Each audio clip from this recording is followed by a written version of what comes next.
Hey everybody, Nick here. Hope you're all having a great week. You might have noticed I'm not posting to the YouTubes as frequently as I usually do.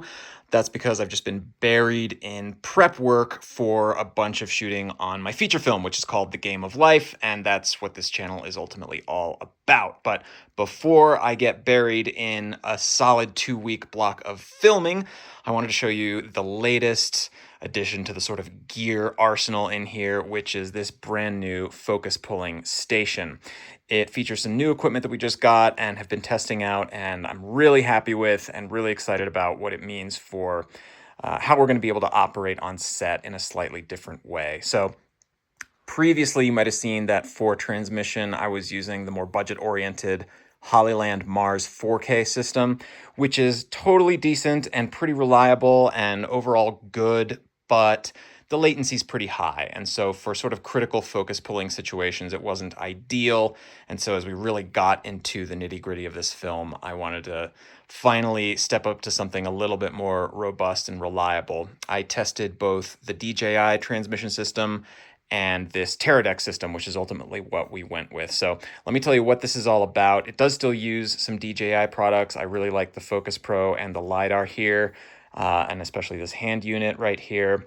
That's a really great budget option, compared to sort of the more expensive focus pulling hand units. But let me tell you what all of this stuff is and why we picked it just real quick. So at the back here, you'll see this is the new Teradek Bolt 6 LT 750.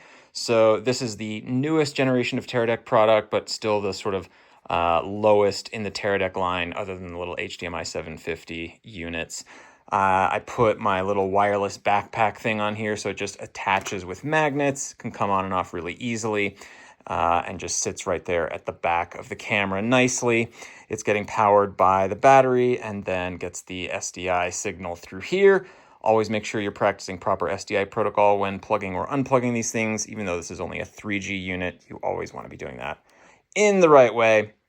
And then up front, the DJI focus motor and LiDAR unit. I just set this up in a new way. So this is on a Polar Pro Nano matte box, and it's just kind of, I made a little 3D printed part that allows me to attach the LiDAR unit onto the matte box filter tab here. So the reason I switched to this one from the Tilta Mirage that I was using previously and had this bolted onto is just that this one, with this new position, it's just far back enough and high enough that even with the 14 millimeter RL Prime, which we will be using quite a bit of, you don't see the matte box, the LiDAR in the picture. With the Tilta Mirage, the way that it was just a little bit further forward and a little bit further down. And you could see it in the picture, so now this is all good, and we can still use a filter if we want to. So there's the camera side of things. It's still generally pretty svelte, not a huge rat's nest of cables, as I pan over to the rat's nest of cables over here. Not terrible for a cinema setup, but very nice and robust, handles everywhere. This can really easily be handheld or put on sticks or on a jib or whatever else we need. So camera side over there. And now the gem over here is the focus pulling station. So I had this small HD Cine 7 monitor for a little while. I think I got it at Black Friday when they had a really nice sale going on for these. And so I added to it the Teradek Bolt 6 receiver that integrates with the monitor. And so what's really nice here is that it uses a V-mount battery, which we've got plenty of. Works, same exact kind of batteries we use with the camera and with a bunch of other stuff. It powers the receiver and the monitor and is also powering that hand grip. So normally you have to use a little Sony NP-F battery at the bottom of the DJI Focus Pro hand unit, but I drilled a little hole down here and routed a dummy battery up to a little D-tap output, which is on the receiver itself. So there's nothing even plugged in to the battery. We can just hot swap these whenever we need to. Neither of these things takes very long to boot in the event that we actually have to strip the battery completely and power these down. It's fine, but then there's no plugging or unplugging. We just yank the battery and put in a new one. Plus, with these small rig batteries, especially the VB99 Pros, they have good USB power delivery inputs. So we can power them from the wall as long as we need to. And I think, as long as you're not using like a 50-foot cable, you're going to have enough wattage in that cable to keep this thing powered all day long. And then if you want to go mobile, you just pull it out and then move this whole unit.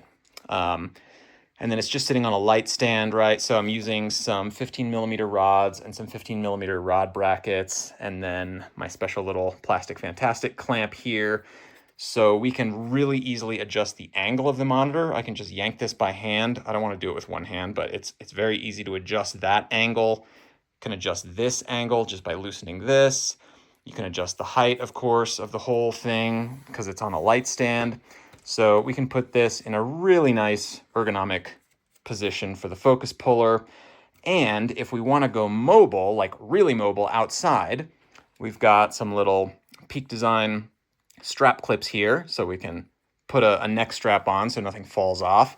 And with just one, handheld screw here, the entire unit slides off. So again, I'm not going to do this right now with just one hand while I'm holding my phone, but you just unscrew this and the entire unit comes out. And so you can hold it by hand and have neck strap support. And again, it's powered from this thing with a 100-watt battery. You could probably get at least 3 or 4 hours out of this system. And of course, we've got tons of those batteries, so that should be pretty easy. But why did we pick all this? I liked the Teradek better than the DJI solution.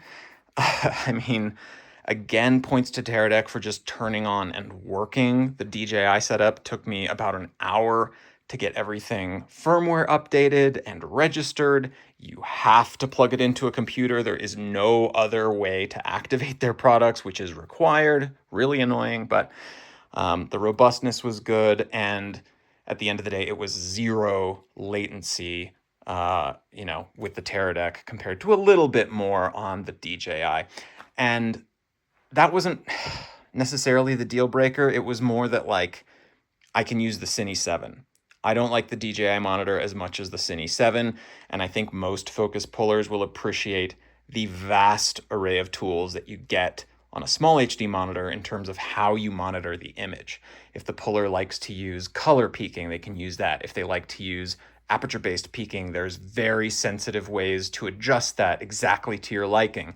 If you prefer to monitor a monochrome image, that's possible, and none of these things are really possible on the DJI monitor.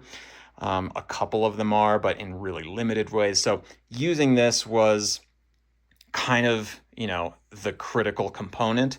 And yes, we could use the DJI standalone transmitter and try and rig that on here, but it wouldn't end up being as elegant, I think. One battery, one cable, which is just the power cable going from the hand unit to the V-mount battery plate. And this thing gives us zero latency monitoring with a very decent range. The DJI solution did have a better range, but nothing that's going to make a difference for us. So, we're shooting indoors a bunch, and I can go anywhere in this house and get a rock solid signal on the Teradek. That wasn't true for the DJI, but ultimately, a really clean solution as far as you usually see for these types of things.